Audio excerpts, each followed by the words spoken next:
Alright, so you just got into prepping and you ran out and you got yourself a first aid kit from Walmart or Target or any of the other popular places. And now you're thinking, this doesn't have everything I need in it. I'm going to show you today how to take pre-made kits and turn them into something useful for you.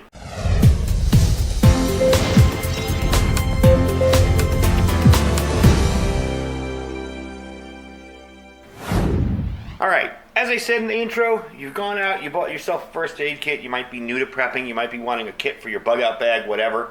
I'm going to focus primarily on a kit for your bug out bag because that's what I've created for a bag I'm working on. But you got yourself one of these pre-made kits and you're thinking, you're looking at it now and looking at other kits online and thinking, maybe I got ripped off. One of the things I don't like about first aid kits that you buy in the store is they're very heavy on basic BandAids and stuff, gauze and things like that, but they're light on either a little bit advanced or trauma supplies. You really don't have that stuff in there, and that's stuff that I feel a first aid kit should have.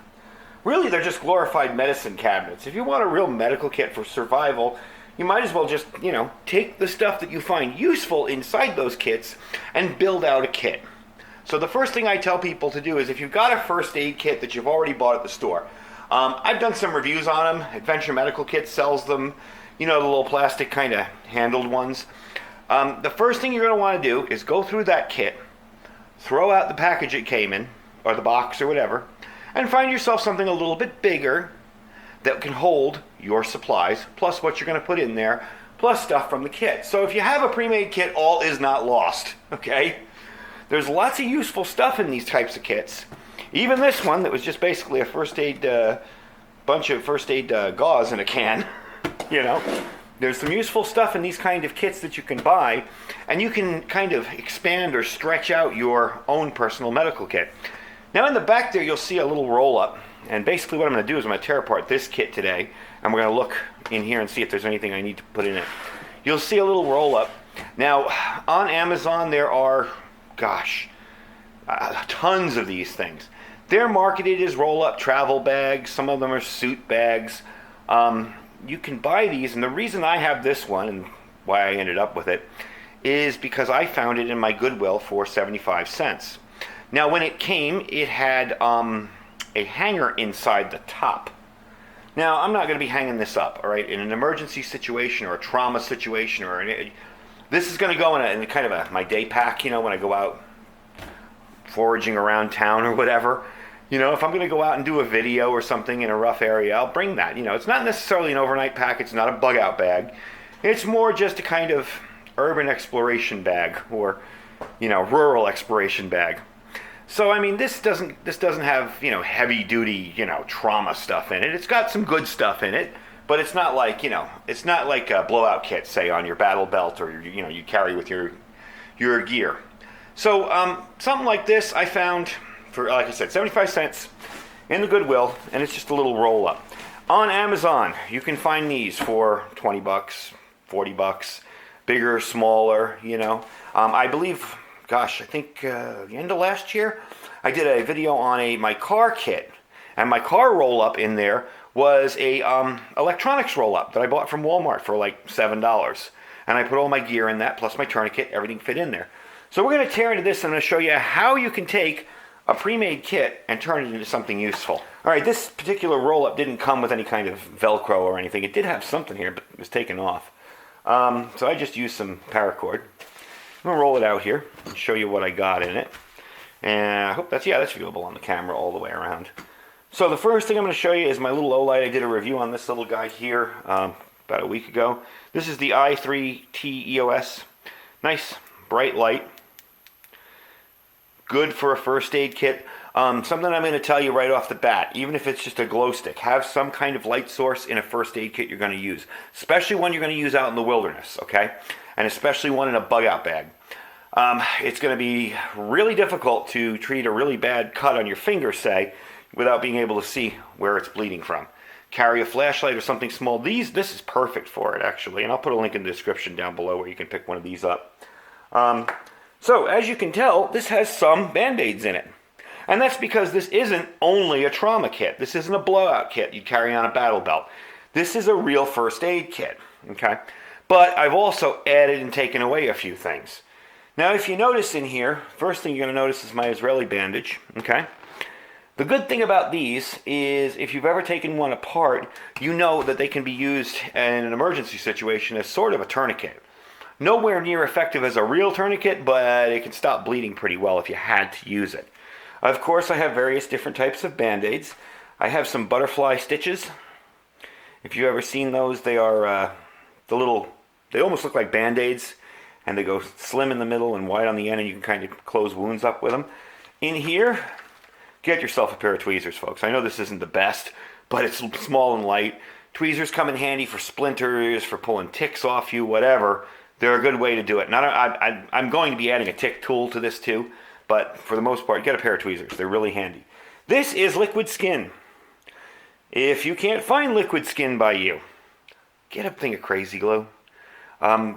It works really, really well at closing up bad wounds. So it's really handy for that. So this is liquid skin if you can find it. Essentially, that's what it is. It's crazy glue. Okay? And in here, I have some stop bleeding stuff here. Bleed Stop. This is a new product. I haven't tried it yet. That's why I have the Celox in here. I have some bigger pads and bandages. Bigger gauze, I mean. And an antiseptic pad. I also have EMT shears. These are cheap ones. Again, my possibility of using these is probably next to zero on myself. And this is what this kit is really for. But it doesn't matter. They still come in handy, and this was in a kit. So I figure, okay, I can take that from the kit and use it till I get something better, and maybe not use something else that was in the kit. So anyway, I also have a triangular bandage. Those are invaluable. When I took my CERT class, you would be amazed at the different ways they got us using the triangular bandage to make slings, to cover eyes that were injured. They're really, really valuable. Check them out online. You can find lots of videos on how to use them. Again, bigger bandages down here, okay? And some gauze, some more gauze. And that's where these kind of kits come in handy, because they're heavy on that stuff. They got a ton of that stuff in them. I got some wet wipes, some cleansing wipes. You'll notice stuff is grouped, okay? Like, this is my heavy bandage area. That's just that one bandage there. This is cleaning, okay? I have some baby wipes, and I also have an emergency blanket, a Mylar rescue blanket. Okay, so we got this regular size Band-Aids in the middle. We have the antiseptic. We have some after-bite alcohol. No, these aren't alcohol. That's relief from bites. I have another antiseptic towel, and I have the Celox, which is a hemostatic agent. It'll stop bleeding. This is the old granulated stuff. I'm going to replace it with a sponge eventually, but for now, you know, I'm just starting out. I'm building this kit as I go. And that's something important to remember as a prepper. If you're new starting out, you don't have to spend all your money at once. Build on stuff. You know, if this is all you have, add to it and make it better down the road. So, all my ointments, creams, triple antibiotic, all that. These things are awesome for, you know, kits like this. These little triple antibiotic tubes, because you don't have to carry a whole tube of triple antibiotic. You've got a little tiny thing right there. Got some Tylenol, got some Motrin up top here.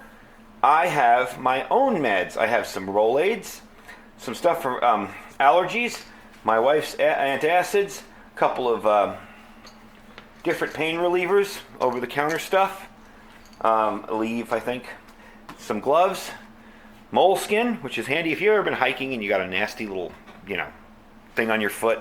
Moleskin comes in handy. You can stick it on there and make it nice and easier for you to walk on. And a little bit of tape. Again, I'm going to upgrade that tape because that tape generally, if you've ever used it, doesn't always work the best. So, there you go. You got a basic first aid kit here. It is not a trauma kit. You know, it's not going to, you know, stop gunshot wounds or treat gunshot wounds, I should say. But it's a good out in the woods, get home bag, bug out bag type thing. Now, if this is all you have at home, hey, you're better off than probably 90% of the population. You carry it any way you want. I just showed you the roll-up to show you not to overpay for them. They're available everywhere. All over Amazon, there's different size ones. I found this in a thrift store. You may find yours somewhere else. So, pretty simple concept. Now what I'm going to do here is I'm going to really quickly, because I don't want to make the video too long, go through this little kit here. This is by Lifeline. I'm going to show you what's in it. I like the bag. It's a roll-up dry bag. Okay?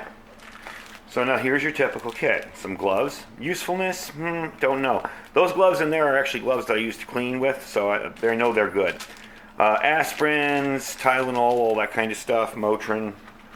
Let's see what's in here. Come on, get out.